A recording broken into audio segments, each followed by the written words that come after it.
Mesdames et messieurs, bonjour ou bonsoir, cela dépendra de l'heure à laquelle je serai chez vous. Votre fidélité m'honore énormément, c'est la raison pour laquelle je ne cesserai jamais de vous remercier. Mais vous n'avez pas tort car cleboaoriginal.com est l'un des meilleurs sites de la diaspora, pour ne pas dire le meilleur. 5 minutes avec César Ngadi, Yalelo, Togolobela, enterrement. Il y a Rossi Mukendi. Parce que boyebiti lelo Rossi Mukendi bakunda été. Tango kufaki tango Croix Rouge ezwakiye bakenda kotika corps naye na l'état pour de mesures d'enquête. Au monika nete zalaka tozana France wa soko kufi na ndako bien okufi na libanda ya hôpital ba memara batu na quai de la rapé. L'homme sous corps et ça la 3 semaines pour bailler ba okufeli nini ba on peut kuna bazui corps pour bailler ba batiraki Rossi na nini akufi nini mais ba yebi bien sûr que bango mo baza bato lukuta ba yebi que Rossi batiraki na ba balle réelle yango mutu ebomiye et puis moi si wana mutu ya major mutabomaki ezali oyo ba la kisakite soki monsieur Kombo wana te wana eza toujours ba mascarade. Donc message eza lelo pour na 5 minutes avec César Ngadi. Tozo yebisa ba Kinois na peuple congolais. Jour ya enterrement ya Rossi. Parce que ba kozongi sa corps waneza ya famille ya Kabila te ou bien ni te na famille ya Kabila mutu azali bogar neti faire aussi azate bango tu bilongi na bango eza bien te.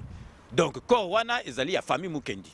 Ba kozongi sela ngo famille na bango. Après enterrement wana ezali message o ngai naza ko pesa na Congolais nyoso tout à kozala kuna ezali jour oyo soulèvement populaire fait salama jour oyo toko profiter to sala nyoso tout et pesa trouble makasi pour na Kanambe alias Kabila akende parce que bango ti lelo balingaka corps ya papa Tshisekedi yate parce que ezali na libanda ya mboka ifezo avion et la frontière ekota mais wana ezali na kati ya Kisasa. Donc tozali na besoin te que les avions ekota corps wana il faut ba kundango na famille nango ba ko restituer corps wana tôt ou tard na famille mais binope bozoko umela pona nini gouvernement parce que bozali ko banga.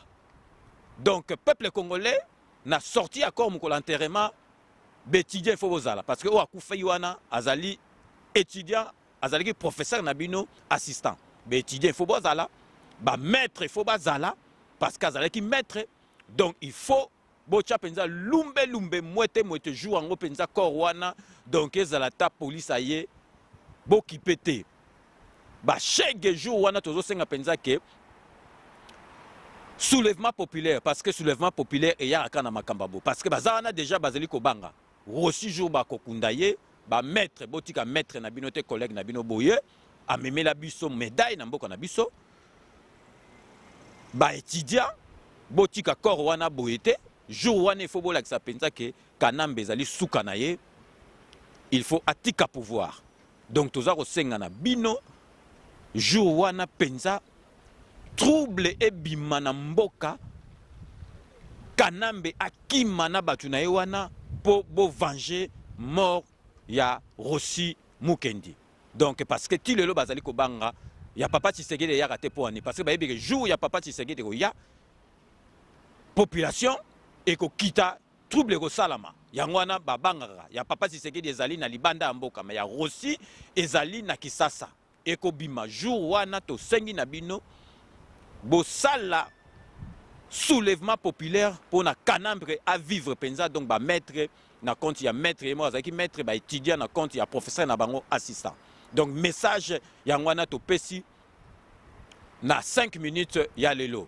Donc, dès qu'à 5 minutes, nous vous laissons le soin d'en tirer vos conclusions et de nous faire parvenir vos commentaires sans hésitation sur votre site cleboaoriginal.com. Derrière la caméra, c'est sans ambiguïté, sans aucun doute, c'est certainement Beauté Image, le meilleur de Paris.